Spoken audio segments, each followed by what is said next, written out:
RRK న్యూస్కి స్వాగతం. వార్తల్లోని విశేషాలు.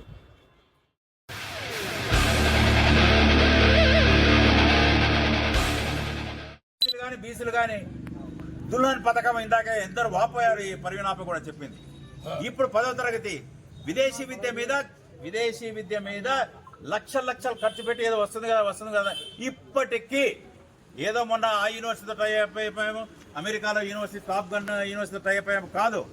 5 ఏళ్లుగా సఫర్ అయ్యి చదివించిన పిల్లలకు లోన్లు కట్టలేక ముస్లింలు మిగతా పేదవాళ్ళందరూ అల్లాడిపోతున్నారు. కాబట్టి వ్యవస్థలు కుప్పకూలై వీళ్ళు చంద్రబాబు నాయుడు గారు అసలు ఇక ఎలక్షన్ చేయాలి. ఒకటి ఎలక్షన్ తర్వాత కేంద్ర ప్రభుత్వం లో ఒక పార్టీ వస్తుందనే సర్వేలు చెప్తున్నాయి.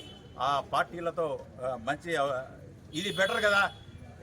వెనక ద్వారము ముందు ద్వారం. ఇప్పుడు అంబటి రాంబాబు గారు చెప్పారు కదా, 25 మంది ఎంపీలు మేము బీజేపీకే సపోర్ట్ చేస్తాం.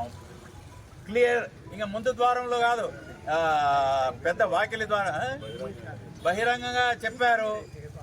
ఒక్కరైనా నేను ఛాలెంజ్ చేస్తున్నా, ఇంతవరకు బీజేపీ పార్టీ మీద ఎవరైనా విమర్శలు చేసింది నేనైతే చూడలేదు. మీరు ఎవరైనా చూసినట్టు చెప్పండి, విన్నింటి చెప్పండి. మీకు ఇంకా ఓపెన్గా మేము మద్దతు ఇస్తామని అంటున్నారు.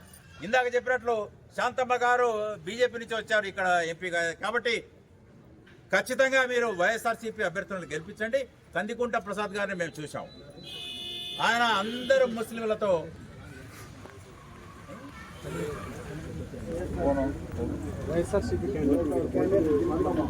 లేదు, వైఎస్ఆర్సీపీలో ఉన్నవారు ఆమె శాంతమ్మ గారు కరెక్షన్ అది డిలీట్ చేయాలి. ఆవిడ బీజేపీలో ఉన్నారు కాబట్టి వైఎస్ఆర్సీపీ అభ్యర్థిగా ఉన్నారు. అటువంటి వాళ్ళు కాదు మాకు కావాల్సింది. కందికుంట ప్రసాద్